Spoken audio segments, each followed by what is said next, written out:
Hi everyone, I am Deepak and I am a CS professional student. तो इस video में बात करने वाला हूँ कि कितनी प्रिपरेशन करना इनफ होगा सीएस एग्जाम्स क्लियर करने के लिए। ये जो प्रोफेशनल कोर्सेज होते हैं इनमें आप कितनी भी प्रिपरेशन कर लो बट अपनी प्रिपरेशन सबको कम ही लगती है। बट जो मिनिमम लेवल प्रिपरेशन होती है जो हर स्टूडेंट करनी चाहिए वो क्या है, ये डाउट मेरे मन में भी आया था कि मैं कितनी बार रिवीजन करूँ, कितनी चीज़ें करूँ जिससे मैं अपने सीएस एग्ज़ाम्स क्लियर कर सकूँ। ये डाउट मैंने अपने बहुत सारे सीनियर से और क्वालिफाइड कंपनी सेक्रेटरी से भी पूछा है और उन्होंने जो मुझे नॉलेज बताई है उसका मैं क्रक्स आपको बताने वाला हूँ इस वीडियो में। So let's begin the video.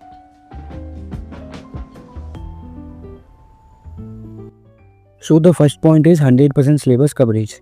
देखो यार, ये चीज़ तो मेजॉरिटी स्टूडेंट के साथ होती है कि जब भी तुम कोई सब्जेक्ट पढ़ते हो तो उसमें कोई ना कोई चैप्टर होता है जो कि बहुत कठिन होता है या फिर बोरिंग होता है पढ़ने के लिए, तो मेजॉरिटी स्टूडेंट उसको कर देते हैं स्किप। और आईसीएसई का भरोसा नहीं है, किसी भी चैप्टर से कुछ भी पूछ सकते हैं। हो सकता है कि जो चैप्टर को तुम स्किप कर रहे हो उससे ही 10-15 मार्क्स का आ जाए। तो अगर तुम्हारे पास टाइम है तो तुम 100% सिलेबस कंप्लीट करने का ट्राई करो। और जो कॉम्प्लिकेटेड चैप्टर्स होते हैं उनको तुम बार बार रिवीजन वीडियो देख के ईजी बना सकते हो। अगर तुम बार बार रिवीजन वीडियो या मैराथन्स देखोगे तो तुम्हें चैप्टर्स अपने आप ईजी लगने लगेगा। सो मेक श्योर करना कि तुम्हारा 100% सिलेबस कंप्लीट है। अब सेकंड पॉइंट है न्यूमेरिकल प्रैक्टिस।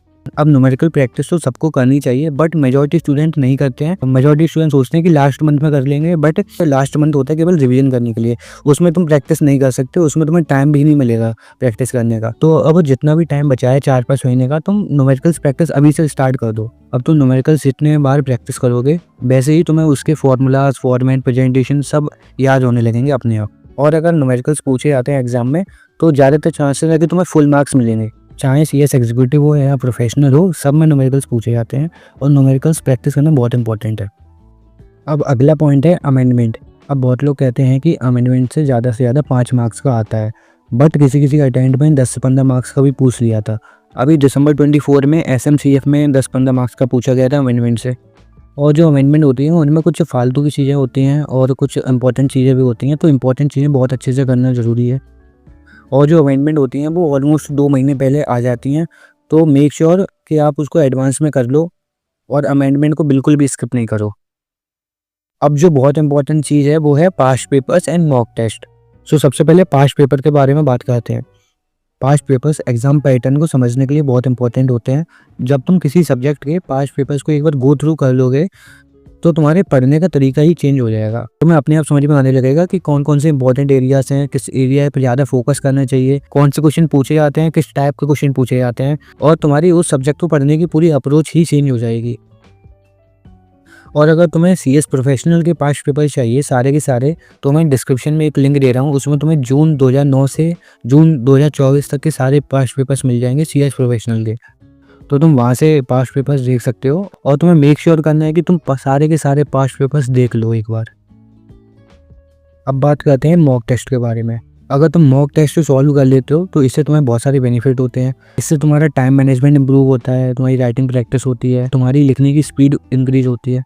और तुम्हें कोई टेस्ट सीरीज बाय करना जरूरी नहीं है। जो रिसेंट अटेम्प्ट के पेपर हैं उनको तुम as a mock test solve कर सकते हो। अभी न्यू सिलेबस में जून 24 एंड दिसंबर 24 के जो पेपर्स हैं उनको तुम as a mock test solve कर लो बिना देखे, तो तुम्हारी उससे बहुत अच्छी प्रैक्टिस हो जाएगी। तुम्हें किसी एकेडमी की टेस्ट सीरीज़ खरीदने की ज़रूरत नहीं है। और अगर तुम्हें बिल्कुल भी आइडिया नहीं है कि एग्ज़ाम में लिखना कैसा है, तो तुम टेस्ट सीरीज़ खरीद सकते हो किसी की, या फिर यूट्यूब पे भी बहुत सारी वीडियोस पड़ी हैं, तुम देख सकते हो वहाँ पे। अब अगला पॉइंट है writing practice. No doubt writing practice important है, बट अगर तुम्हें राइटिंग प्रैक्टिस करनी है तो तुम्हें 3-4 महीने पहले से करनी पड़ेगी। तुम लास्ट के 1-2 महीने में राइटिंग प्रैक्टिस नहीं कर सकते। लास्ट के जो मंथ होते हैं वो रिवीजन पर ज़्यादा फोकस करना चाहिए। अब अगला पॉइंट है रिवीजन। अब बहुत लोग कंफ्यूज होते हैं कि कितने रिवीजन करने चाहिए, बट जो रिवीजन होते हैं वो पर्सन टू पर्सन डिफर करते हैं। कुछ लोग 2 रिवीजन करके ही पास हो सकते हैं और कुछ लोग 5 रिवीजन करके भी फेल हो सकते हैं, बट आइडियली 3 रिवीजन सफिशिएंट होते हैं। Revision is more about active recall. तुम जितने अच्छे से रिकॉल करोगे उतने अच्छे से तुम्हारा रिवीजन सक्सेसफुल होगा, बट आइडियली 3 रिवीजन सफिशिएंट माने जाते हैं। अब लास्ट पॉइंट है बी हेल्दी। अगर तुम्हारी हेल्थ ही सही नहीं होगी तो तुम कितनी भी रिवीजन कर लो, कितने भी पास्ट पेपर सॉल्व कर लो, कितनी भी राइटिंग प्रैक्टिस कर लो, तुम पास नहीं हो सकते। तुम्हारी हेल्थ मेन फैक्टर है।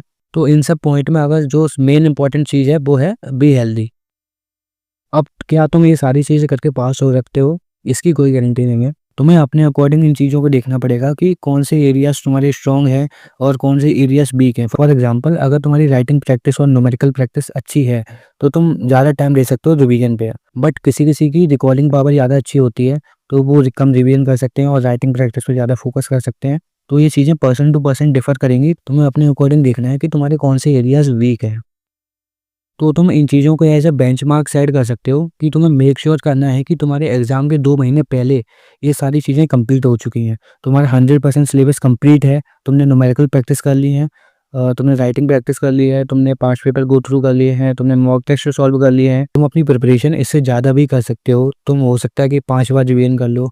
बट मेरे अकॉर्डिंग ये बेसिक लेवल है जो सबको करना चाहिए। अगर तुम्हें वीडियो पसंद आई हो तो प्लीज़ लाइक कर देना, और अगर मुझसे पर्सनली बात करना चाहते हो तो मुझे लिंक्डइन पे डीएम कर सकते हो। Thanks for watching.